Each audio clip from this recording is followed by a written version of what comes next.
Washington, D.C. Tonight, still at a standstill. Traffic through the Strait of Hormuz remains at a trickle, with Iran talks deadlocked and the U.S. reportedly sending a new aircraft carrier to the Middle East. We'll discuss the path forward with former Defense Secretary Mark Esper and Democratic Senator Jack Reed of Rhode Island this hour. Plus, pay the price. The U.S. government sells 30-year bonds at the highest yield since 2001, highlighting the rising cost of financing America's debt as long-term rates remain above 5%.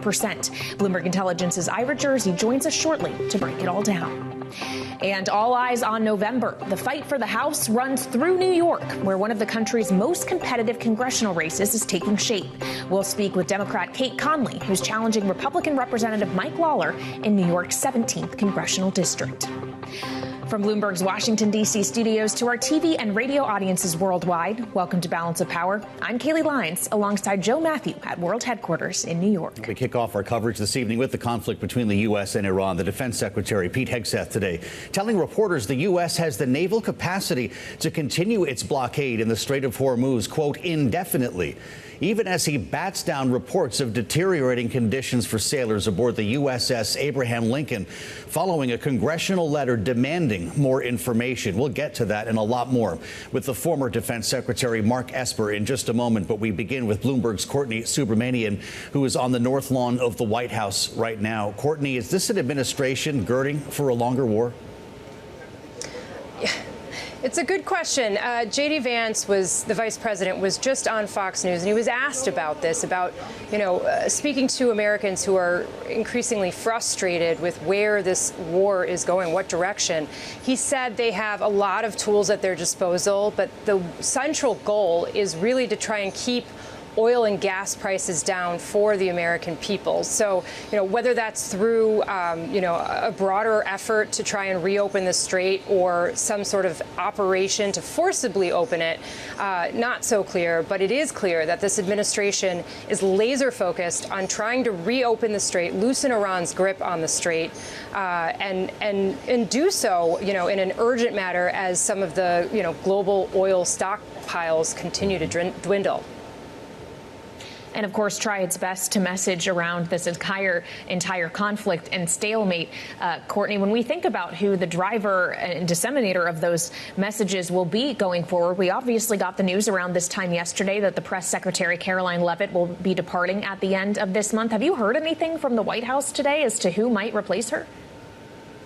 The White House is being very tight-lipped on this, on who her replacement might be, but a lot of names are obviously being thrown around here at the White House among the press corps. It is clear that whoever this person is going to be, they need to echo some of the same qualities that Karoline has. The president is losing her as one of his most effective messengers with just less than 3 months before the midterms. She's somebody who was able to articulate his message. And this is important, especially as the White House is facing, some headwinds around the affordability agenda, which is important for voters heading into November, as well as this war, which continues to remain unpopular. So whoever this person is going to be, they will need to be someone who can go on TV, defend the president's policies, and take that combative approach that we know the president likes to see in his surrogates, but also handle some of the trickier parts of the job, which are, engaging reporters and also, having a mandate and taking control of the briefing room, which can be a bit harder. Challenging indeed. All right, Bloomberg's Courtney Subramanian at the White House for us. Thank you so much.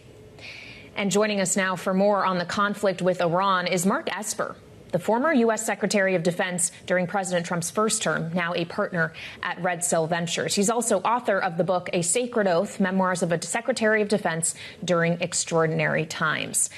Mr. Secretary, welcome back to Bloomberg. If we could begin with the reports today that the U.S. is sending the USS George Washington to the Middle East to relieve the crew, the sailors and aviators on the Lincoln who have been deployed since November. Do you see that as a sign that the U.S. is planning on being in theater, maintaining this blockade for an indefinite period of time? Hey, Kaylee. First of all, good to be with you and Joe today. Look, yes, I think we are going to be in the region for an extended time to maintain the blockade. I've argued for some time now that we should pivot from aerial assaults against Iran into an economic blockade of their air, ground, and sea routes, and then sanctions and a number of things with our global partners. But this action comes in terms of relieving the aircraft carrier is important. They also have to rotate destroyers because we have about 15 destroyers. And so the challenge for the Navy is to continually rotate the ships so that you maintain a high degree of readiness. And to me, the two biggest challenges from a military perspective are the munitions question and then this question with regard to the readiness of the forces. Well, what do you make of the reports from the USS Lincoln, Secretary? These are very troubling reports when obviously you're hearing about attempted suicides beyond just morale problems, malfunctioning bathrooms, no hot water. We're going to talk about this a bit later with Senator Jack Reed. You had the job. Is this on Pete Hegseth? First of all, the reports are very troubling. I've been watching them now for several days. They've been in the military press, and it began with town halls out in San Diego where family members were complaining about what was happening. They were getting reports from their spouses aboard ship. And so it's a very, very serious issue. And I know from my own deployments when I was on active duty, I mean, a long deployment can wear you down. You have to monitor very carefully the health of the force. Now, look, who's responsible? It begins at the ship level with the captain and the non-commissioned officers monitoring the ship, making sure the sailors are in good shape. It works its way all the way back to the Navy logistics chain. Look, you can't change the length of the deployment necessarily. That is on the Secretary of Defense. But what should not happen is lack of fresh fruit, mail being disrupted and not arriving. All those things that affect the morale of service members. That needs to be looked into. And if I were in the job, I'd be calling up the Chief of Naval Operations, asking him to come to report to me and explain to me how all this happened. That is it true that first of all that the ship wasn't well supplied, that the sailors weren't getting what they need, et cetera, et cetera. So I think that needs looked into at this point because it's now become gotten into the national spotlight. What else would you be doing right now if you were still in that job? Mr. Secretary, there's been reporting in Politico today that he, while making multiple trips to Capitol Hill in recent weeks to pitch the supplemental funding and $1.5 trillion defense budget, pointedly left Democrats out of those conversations. Is this a wise course of action that he's pursuing? You know, Congress has the power of the purse, and if you want to get their support, you have to take the time, the effort to go up there and speak to members of both parties and spend a lot of time explaining to them what your budget is, why you need it, what it means, getting them on board to support you. And it's not something you can do, you know, one and done. It's continuous. It's a process that begins from actually before you get sworn in, before you appear before the nominating committee to make the case as to why you should be in that position. So it's about building relationships. And I know you have Jack Reed on there. He's seen a lot of Secretary of Defenses come through.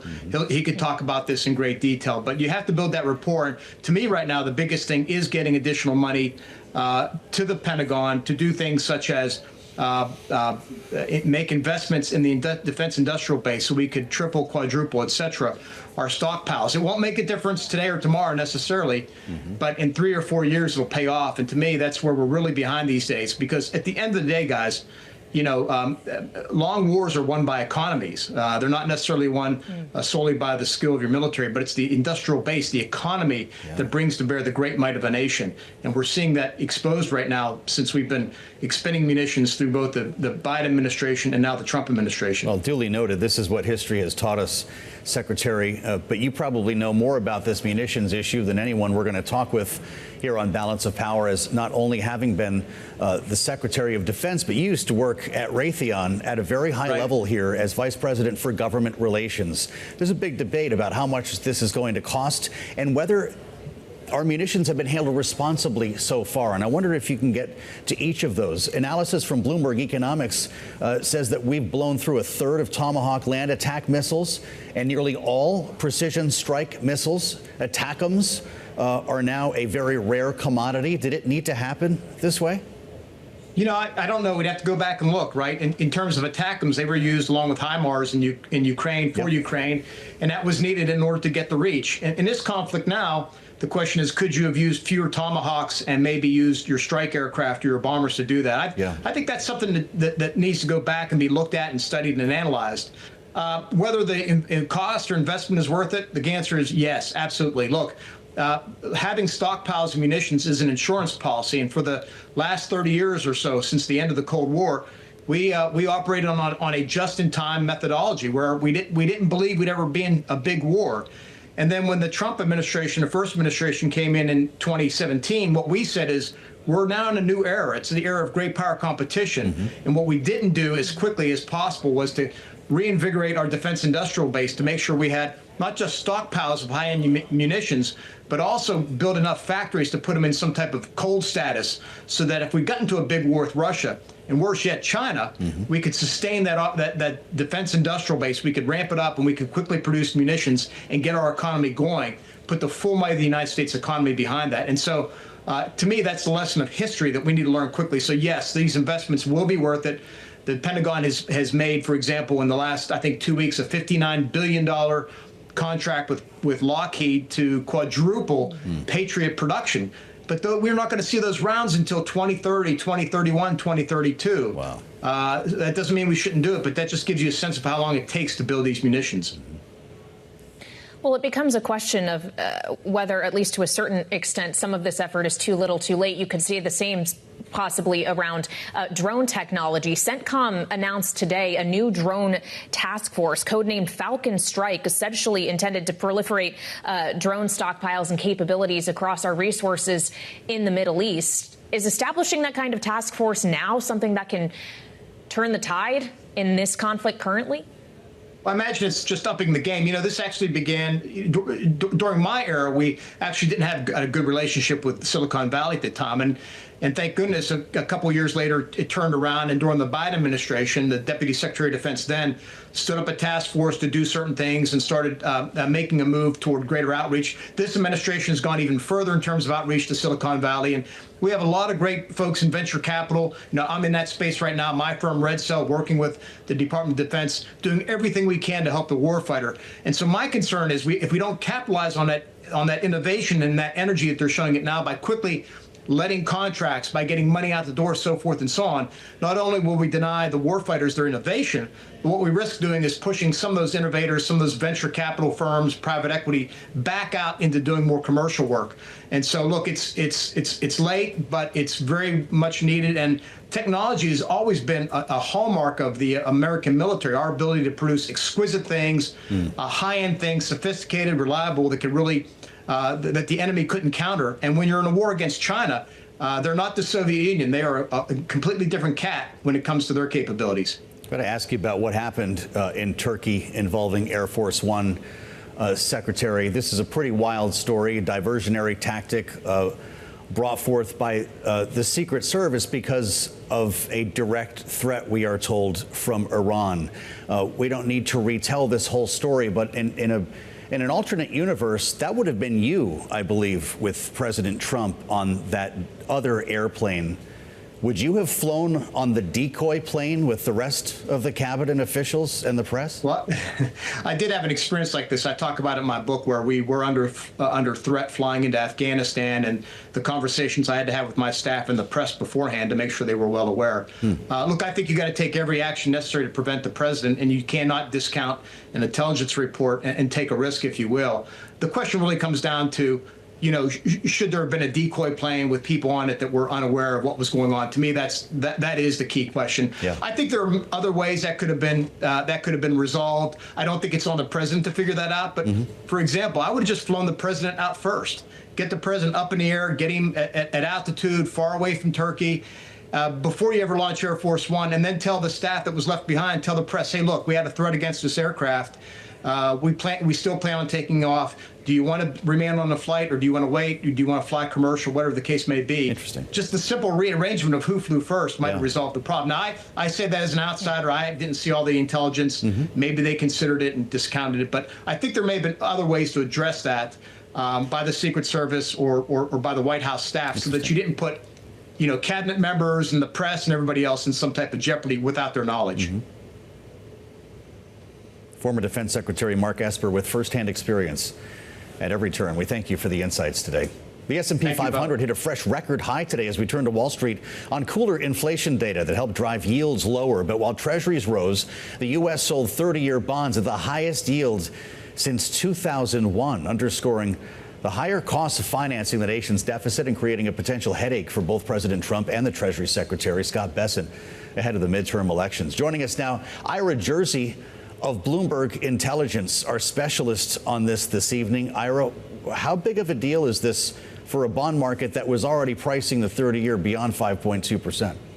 Yeah, it's just an acknowledgement, really, that the government cost of government borrowing has gone up recently, and yes, the 30-year yield is at the highest levels that it's been in 25 years, and it has been, quite frankly, for better part of a month. So we were just waiting for the auction to happen before this occurred. But if we're talking about the government debt and net interest payments that the government has to make, the 30-year isn't the real story. It's the 2-year yield being at 4.15%. The fact that the government continues to have to pay, a lot of money on Treasury bills because they're still paying, 3.75% on Treasury bills, and there's a lot more of them outstanding than there were a couple of years ago because we continue to have $1.5 trillion deficits every single year. Well, so are we heading for some kind of reckoning here, Ira? If you have a Fed helmed by Kevin Warsh, who seems to be very serious about changing up the balance sheet and allowing the market to do more work here, is it going to create some kind of real fiscal crisis potentially in the United States where everybody has to get serious on the debt and deficit? Well, so the balance sheet question, those are two a little bit different questions, I think. I think, firstly, yes, at some point, the government's debt will be far too large and people will seek alternatives or at least price in more of a risk premium. And I think a little bit of that is occurring. And you've seen that happen since the war started back, 6 months ago or so. But the other thing that's happened is really a change in the global interest rate landscape among all of the developed markets. So when you look at things like the 30-year Japanese government bond, that's gone from under 2% all the way up to 4%. And then if you were to now hedge that back into, say, Taiwan dollars, who historically have been pretty big buyers of 30-year Treasury debt, you can actually buy in Taiwan dollars Japanese government bonds at yields higher than that of U.S. Treasuries. So the U.S. Treasury now is competing with other countries worldwide, whereas for the better part of 2 decades, we were the highest yielding developed market liquid bond market in the world. That's just not the case anymore. There is competition. So that's one. 2, on the net debt issue, so far I don't think that people are so worried about it when it comes to whether or not the U.S. will pay its bills and pay its debt. But as debt to GDP continues to get bigger and bigger, you will hear more of those types of questions. And so the government really does have to think, how are we going to stabilize the deficit? And it's difficult to do that in a situation where you just can't seem to cut spending at all because so much of spending is mandated by Social Security, Medicare, interest payments, defense spending, and the like. All right. Ira Jersey of Bloomberg Intelligence, great to have you on the program this evening. Thank you so much for joining us.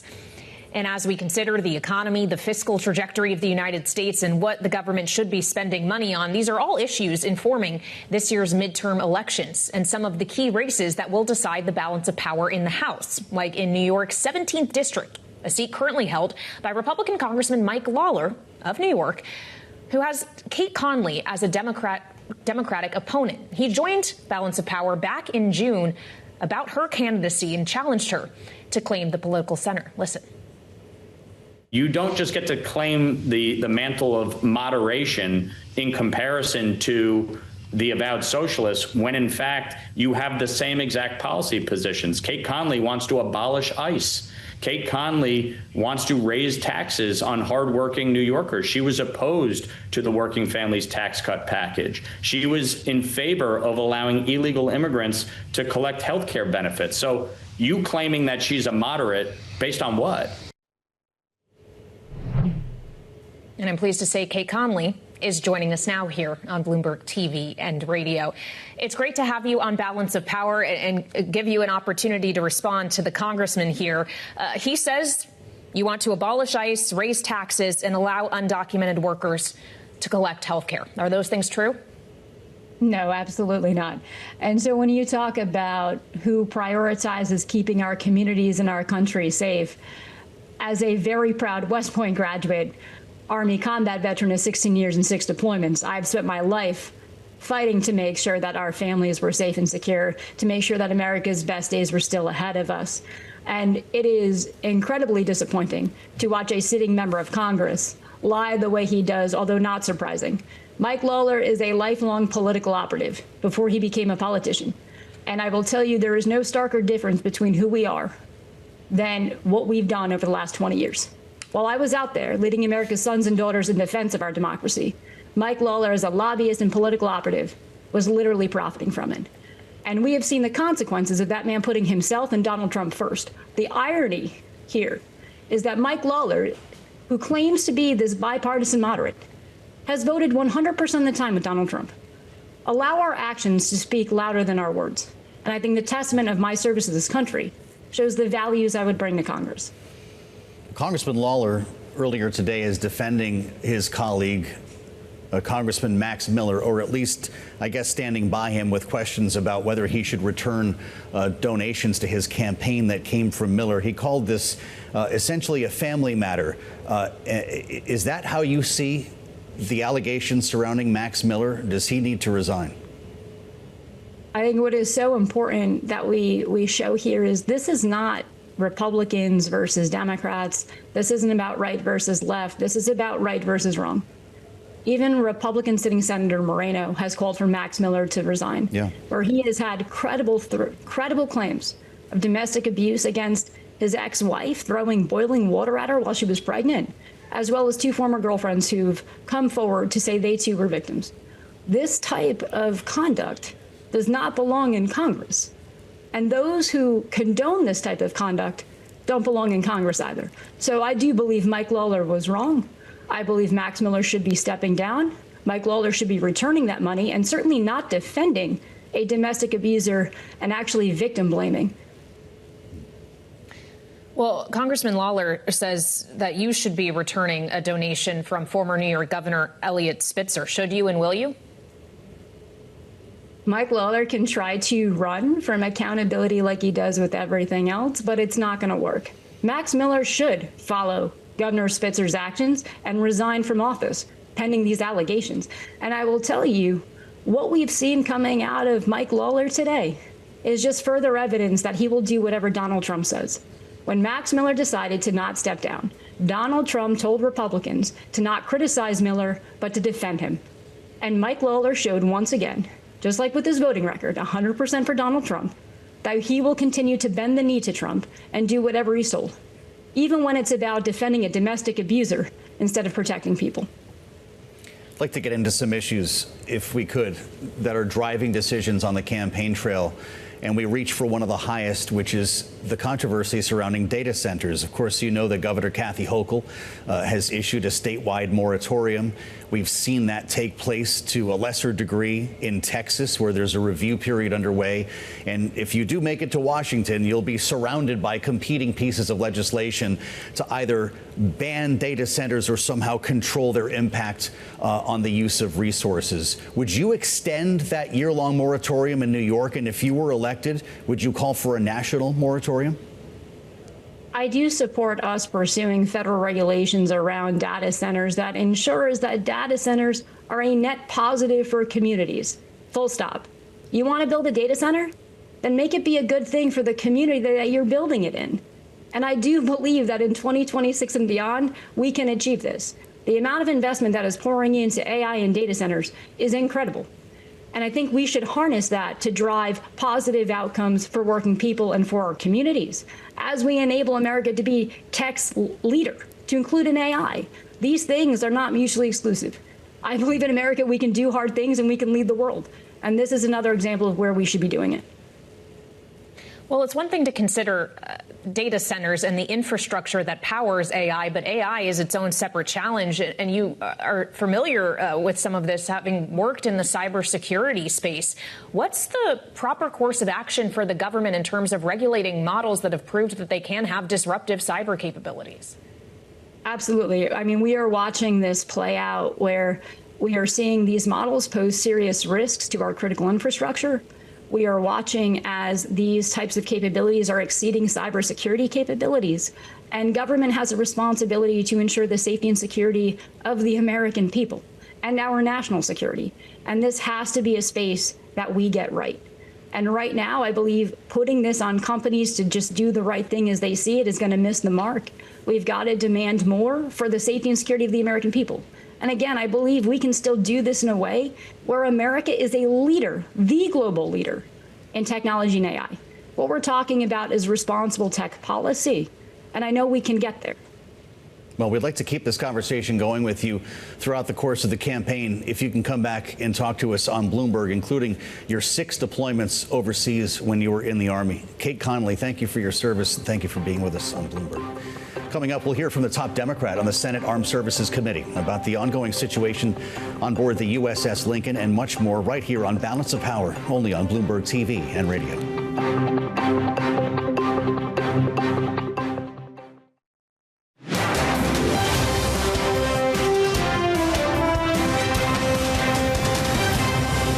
Balance of Power on Bloomberg TV and radio. I'm Joe Matthew alongside Kaylee Lines. Should only Republican lawmakers be receiving classified briefings on spending from the Secretary of Defense, Pete Hegseth?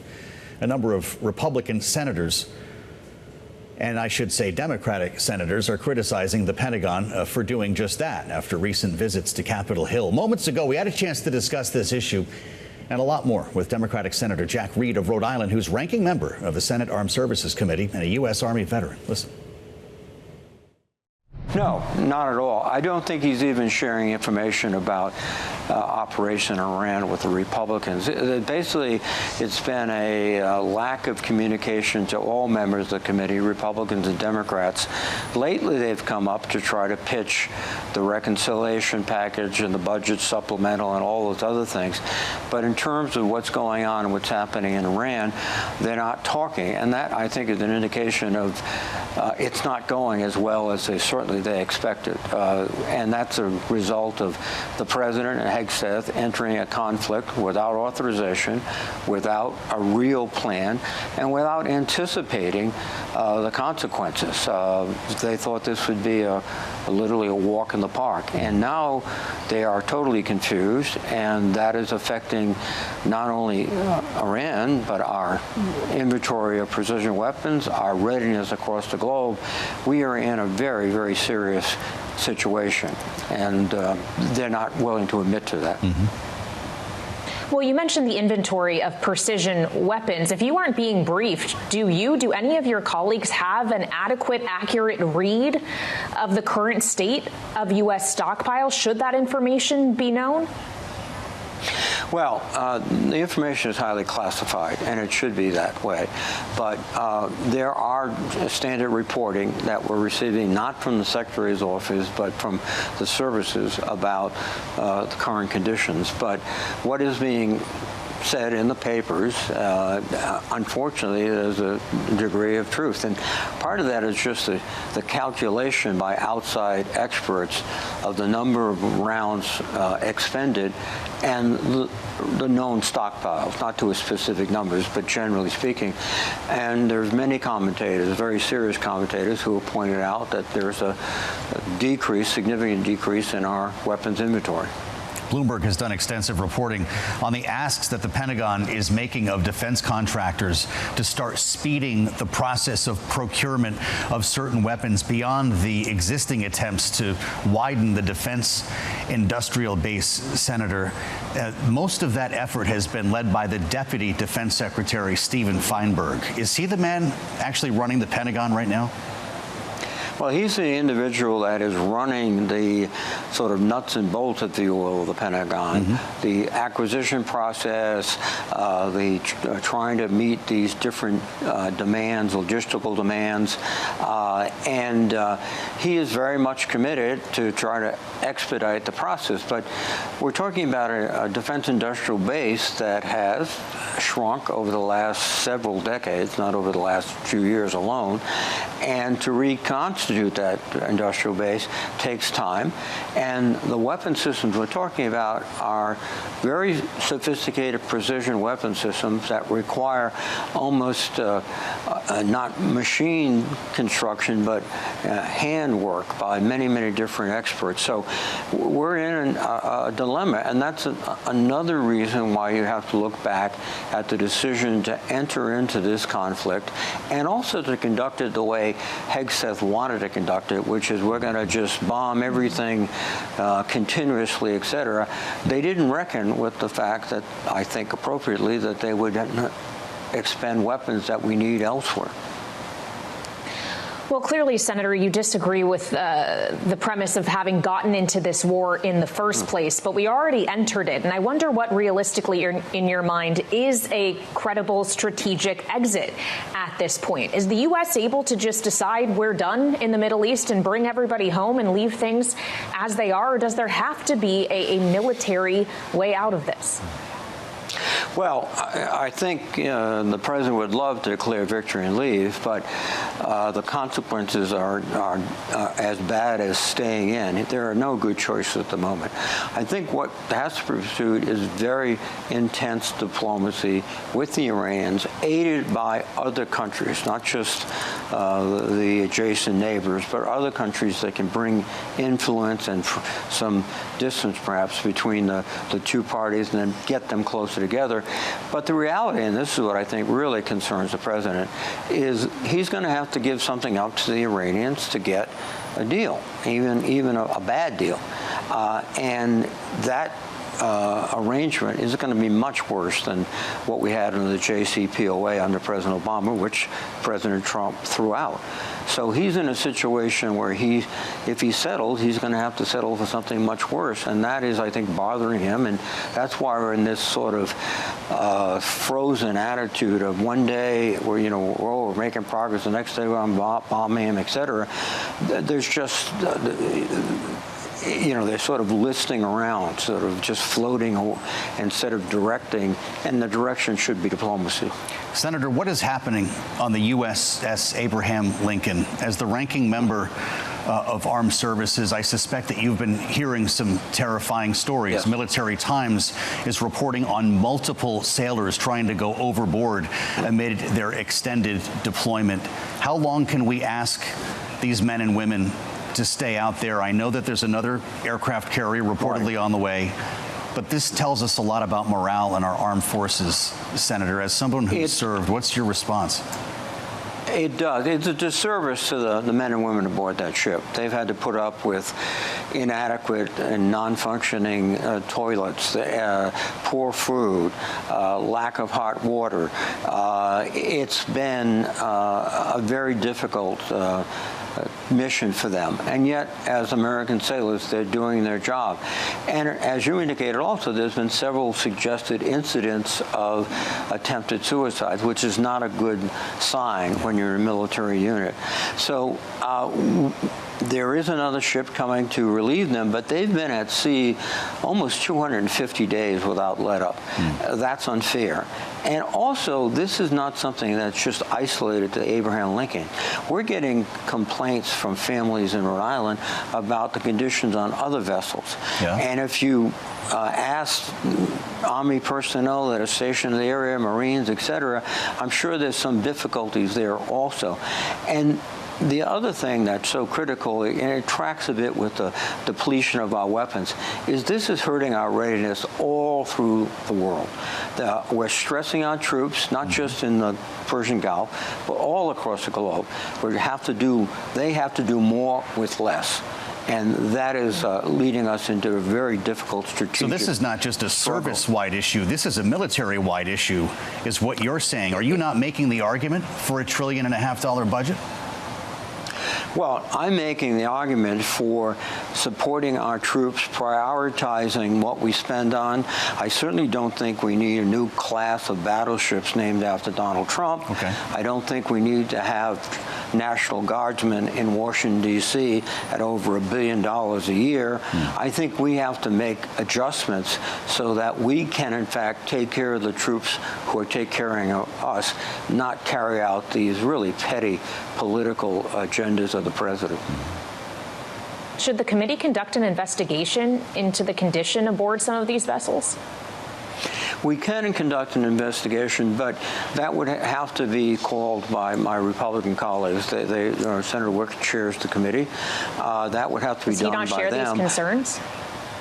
I think he does. I've worked closely with Senator Wicker, and he is concerned. I think the problem, though, is, and we've seen it not just on our committee, but throughout the Senate, is that there's an understanding of the difficulties, but there's an unwillingness to jump up and say things. But this issue should come before the committee, and I expect it will. But the immediate response is to provide some relief, and I'm glad to see that the George Washington is sailing in to relieve the Abraham Lincoln, and then also to, at a larger level, to get a situation where we can, frankly, have a suitable end to this situation. And right now, we're just sort of floundering around, and that's not a good place to be. Senator, a lot of Americans have been visualizing the commander-in-chief hiding in the back of a catering truck this week. After the wild story that we heard of this diversionary tactic that the president pulled off with the Secret Service on his way home from Turkey. We don't need to retell the whole story here. It's remarkable. It's something that seems like out of a James Bond movie. And I'm just wondering your thoughts as ranking member. Number one, if it was appropriate for him to fly that jet from Qatar to Turkey to begin with. And two, if we're able to protect the president effectively at this time. Well, first of all, I think the whole issue of the Qatar jet is very difficult for us to bear because, that's a gift to the military, supposedly, but I think he has every intention of taking that with him when he leaves, which would be a sort of a grotesque abuse of presidential power. But the issue of the intended or at least thought about assassination attempt, that is in the realm of the Secret Service primarily. And when they make a judgment, you've got to follow that judgment. I think their role, and properly so, is to do everything they can to protect the President of the United States. And if it was their judgment that he had to leave surreptitiously, then you have to go by that judgment. There are ethical questions, though, about whether it was appropriate to warn others who would be flying on the presidential aircraft. Those are very legitimate questions. And I hope that out of this episode comes a rethinking about policies and procedures when you have one of these extraordinary situations where a president has to literally be taken out in disguise. Our thanks to Democratic Senator Jack Reed of Rhode Island. And some breaking news just crossing the wire. President Trump signed an order imposing tariffs on certain drones and their components, including a 100% tariff on larger drones and those that pose a particular national security risk, and a 25% tariff on smaller drones. Drones and drone components from the EU, Japan, Liechtenstein, Korea, Switzerland, and Taiwan will be subject to a 15% tariff, and a 10% tariff will apply to those from the UK. A White House fact sheet says the tariffs will take effect 21 days after signing in most cases. And Joe, that's not the only breaking news that's crossing. Yeah, we've got another breaker for you, Kaylee. This one from OpenAI as we throw a new number at you. Of course, a company on track to an IPO, generating annualized revenue of more than $40 billion based on its current performance, roughly doubling its run rate from the end of 2025. $40 billion on track for annualized revenue. For a little comparison, Anthropic just told us that its run rate revenue had crossed $47 billion, though to be clear, the two firms may not measure that number in quite the same way. The big question is who will go public first. We'll have a lot more when our political panel joins us next, right here on Balance of Power, only on Bloomberg TV and radio.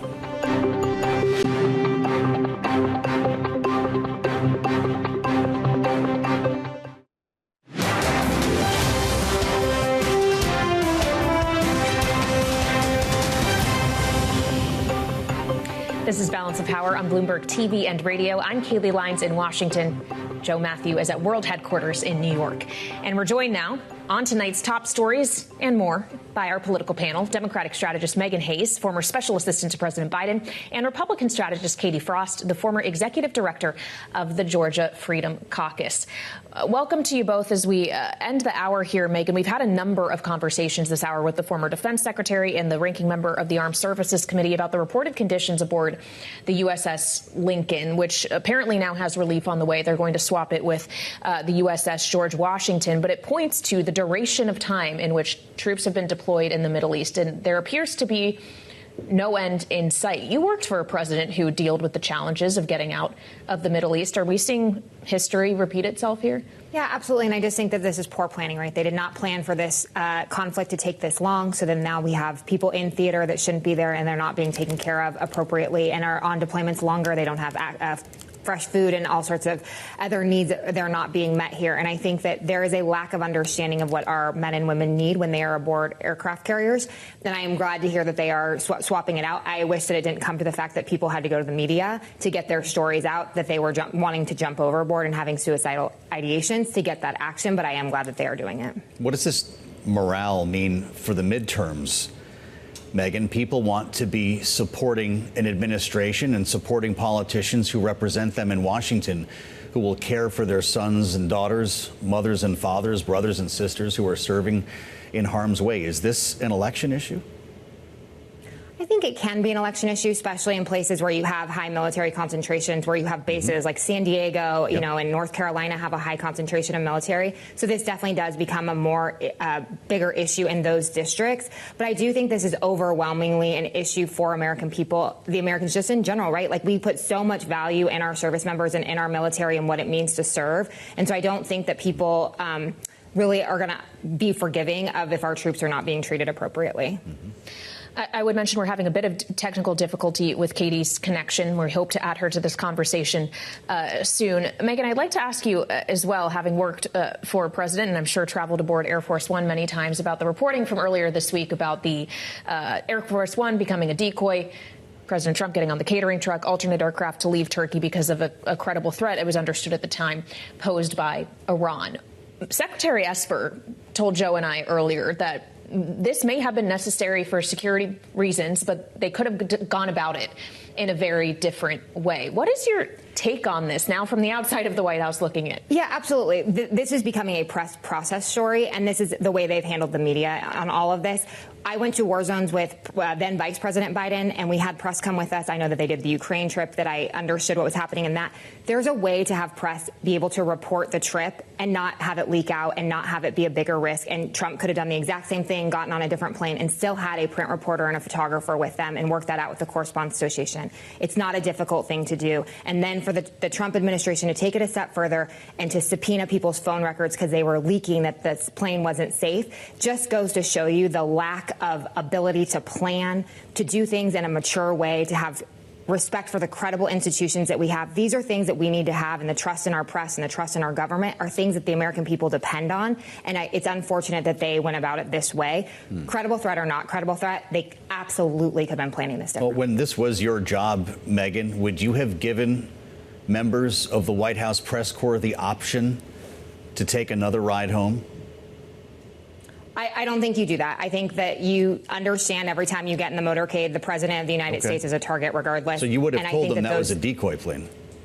You don't share that information. I think that the president of the press corps, you'd have those conversations, and you could have a different conversation if they wanted to tell their press members. But the more people that know these things, the bigger leak it gets, and then that then compromises the decoy mission and the president's security even further. So I do think the right thing here to do would have been to put a member of the press corps on the other plane if that's what they wanted to do, and to be able to have press with them, because that's important for our continuity of government, and to just be able to report out afterwards. You know, every time you get in the motorcade and every time you travel with the president, that there is a risk. There is a risk to it, and I hate to be so crass about it, but that's just the facts of life here. He's the president of the free world. These people do not like us. We know that. There have been terrorist threats here, and unfortunately a reality of working in these situations. Well, and that's the way President Trump has talked about it, too, not just when it's come to this particular instance, but also the attempts on his life at the Correspondents' Dinner and the 2 previous assassination attempts. Let's switch gears, if we would, to the other major news story of this week, which is primary results across a number of states, but more perhaps cohesively, a discussion around the direction of the Democratic Party. You didn't get a clear answer if you were looking for one on Tuesday night, as you saw a progressive win in Minnesota. You didn't see the socialist win in the Wisconsin gubernatorial. So as a Democrat sitting here on Thursday, what are you thinking? What are you feeling? Well, I do think that Wisconsin and Minnesota are a bit different. Wisconsin is a battleground state. Minnesota is a much more progressive state. Peggy Flanagan is not. She has very progressive policies, but she also ran and won in a lot of rural districts. She's a sitting lieutenant governor. She has a credible name ID. She also is out there and talking to people every day. She's a normal mom. She's Catholic. These are all things that resonate with people who are in Minnesota. And Wisconsin is a true battleground, just like Michigan. And you know what? It's going to be interesting because both of these people are going to have an uphill battle. They're going to have to build coalitions that may not be comfortable to them and may not be their coalitions that they thought they could win. And so I do think what this is saying, though, is the Democratic Party is unifying behind these folks, and they put the numbers on the board, right? This is all about winning and losing, and this is democracy in play. And I think Democrats were extremely positive in Wisconsin and got the establishment candidate across the board, and I think that was the right thing there. Megan Hayes, the DNC is gathering in Austin, Texas today. I'm kind of surprised you're not there to begin the final stage of the process of lining up the order of states for the primary season. And as we've been discussing, South Carolina and Nevada appear to be running near the top. I don't know what that means for New Hampshire because, you know, they have a state law that will force them to jump the pack anyway. Will Democrats penalize the first in the nation primary state, as New Hampshire likes to call itself, if it does this? Well, first, I'm not a DNC member, so I don't need to be at the meeting, which is lucky for all of us that I don't need to be in hot Austin right now. And secondly, you know, it's interesting what they're doing here. I'm not sure if they'll actually end up penalizing. I know that there is a history of the Democratic Party threatening to penalize people who go against the primary calendar and then taking their delegates and all the other play. I'm hoping that that doesn't come to that and they can figure out a solution here. But the important thing is that the 5 states that were chosen to go first are very diverse. They are representative of America. They are representative of a coalition that the Democratic Party wants to build. And I think it's smart to change it up. I think that Democrats needed, we saw last time Joe Biden didn't really win until South Carolina. And I think it's important to have a say of, you know, black voters and Latino voters and within Nevada to be able to say who they're choosing for president.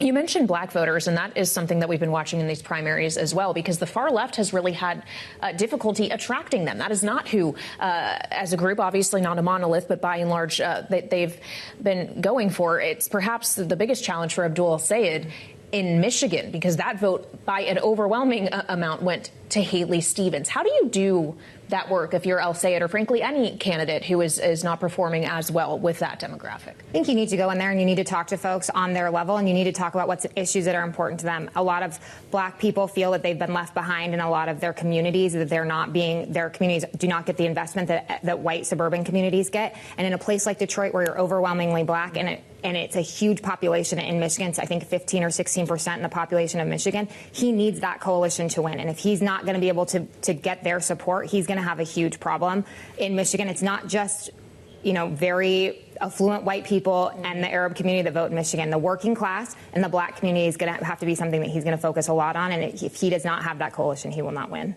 All right. Megan Hayes, thank you so much for joining us. And we hope to get Katie Frost back on the program another time. Now to tonight's Power Brief. It's another chapter in the ongoing saga between the Trump White House and the Kennedy Center, as the Kennedy Center board today, largely made up of Trump appointees, reportedly voted to inscribe the president's name on the building beneath the main signage after a federal judge ordered its removal. According to the New York Times, the resolution adopted by the board authorizes the inscription with the words, quote, restored and renovated by President Donald J. Trump. The board also authorized the closure of the Kennedy Center's main building for those renovations, and the center has until next week to share its plan with a judge overseeing the case. Interesting, since there's nothing happening inside that building. Luigi Mangione, the person charged with the fatal shooting of United Health Group executive Brian Thompson, is expected to plead guilty to federal charges Friday. That, according to a person familiar with the matter. Mangione expected to enter his plea before the district judge overseeing the case in New York, but it is possible that the deal could still fall apart. He faces 2 charges of stalking resulting in death, which carries a potential sentence of life in prison without parole. Mangione also faces New York state charges, but his lawyers could argue that if he pleads guilty in the federal case, New York's double jeopardy law would prohibit him from being prosecuted on the state level for the same crime. That does it for us this evening. We thank you for joining us on Balance of Power, straddling the Amtrak corridor from New York to D.C. Kaylee, we'll see you back down there in a couple days. Yep, and of course, we'll see you back down here, a split show from New York and Washington once again tomorrow for the Friday edition of Balance of Power right here on Bloomberg TV and radio.